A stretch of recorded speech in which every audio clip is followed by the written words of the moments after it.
Aku dan keluargaku baru saja pindah ke apartemen ini kemarin. Apartemen tua di lantai 7, bangunannya sederhana tapi cukup nyaman. Hari itu setelah seharian mengangkut barang dan merapikan ruangan, aku akhirnya bisa duduk dan menghela napas panjang. Tubuhku lelah, tapi rasa penasaran memanggilku untuk keluar ke balkon. Aku membuka pintu geser kaca yang agak seret itu. Angin malam langsung menyambutku, dingin dan segar. Dari balkon ini, aku bisa melihat gedung-gedung tua lain, jalanan yang mulai sepi dan lampu-lampu redup kota yang seperti berbisik pelan. Rasanya damai. Awalnya, aku melayangkan pandanganku ke sekitar, sampai akhirnya mataku terpaku pada balkon di sebelah. Di sana, seorang anak kecil berdiri diam menghadap ke arahku. Awalnya aku terkejut, tapi aku mencoba tersenyum. Berpikir, mungkin dia tetangga baru yang ingin menyapa. Anak itu berusia sekitar 6 atau 7 tahun. Rambutnya pendek, tapi terlihat berantakan dan pakaiannya lusuh. Seperti tidak pernah dicuci atau diganti selama berbulan-bulan. "Hei," sapaku sambil melambaikan tangan. Dia tidak menjawab, hanya berdiri di sana menatapku sambil tersenyum.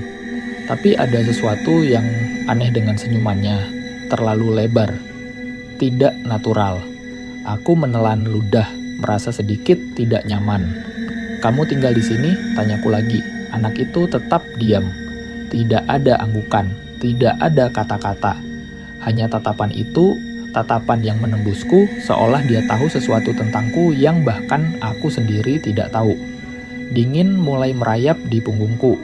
Aku mundur perlahan, masuk ke dalam apartemen. Tanganku gemetar saat aku menutup pintu geser kaca dan mengunci slotnya. Tapi rasa penasaran tidak mau hilang. Aku tetap berdiri di balik tirai, mengintip sedikit untuk memastikan apakah dia masih di sana. Dia masih ada, tidak bergerak, masih menatapku, tapi senyumannya kini lenyap.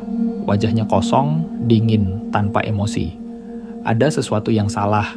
Jantungku mulai berdetak lebih cepat. Apa aku hanya lelah? Gumamku pada diri sendiri. Aku mencoba mengalihkan perhatian dengan membongkar kotak-kotak barang di ruang tamu, tapi pikiranku terus melayang ke anak kecil itu. Akhirnya aku tidak tahan lagi. Aku harus tahu. Aku berjalan keluar apartemen dan mengetuk pintu unit sebelah. Tidak ada jawaban.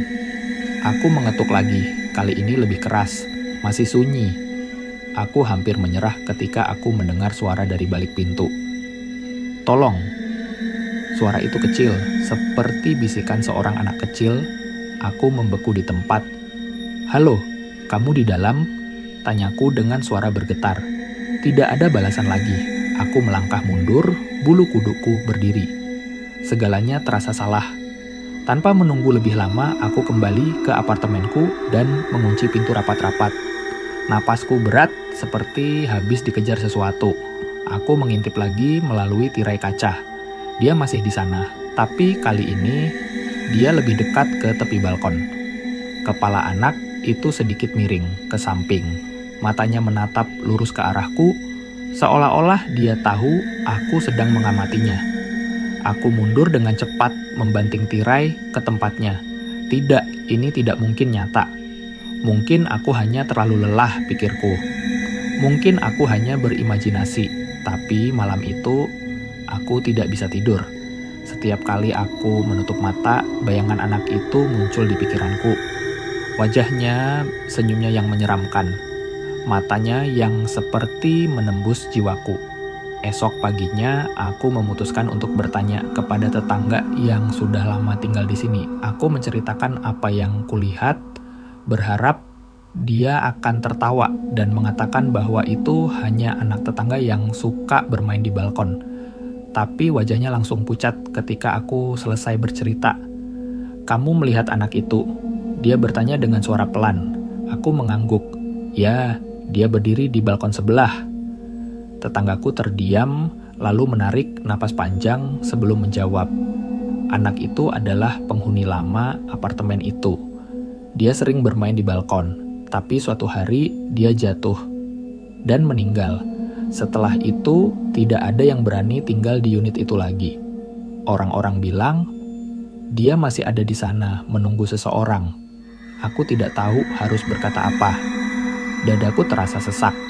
Bayangan anak itu kembali memenuhi pikiranku. Aku hanya bisa mengangguk lemah dan berterima kasih pada tetanggaku sebelum kembali ke apartemen. Sejak saat itu, aku tidak pernah lagi membuka tirai balkonku setelah matahari terbenam.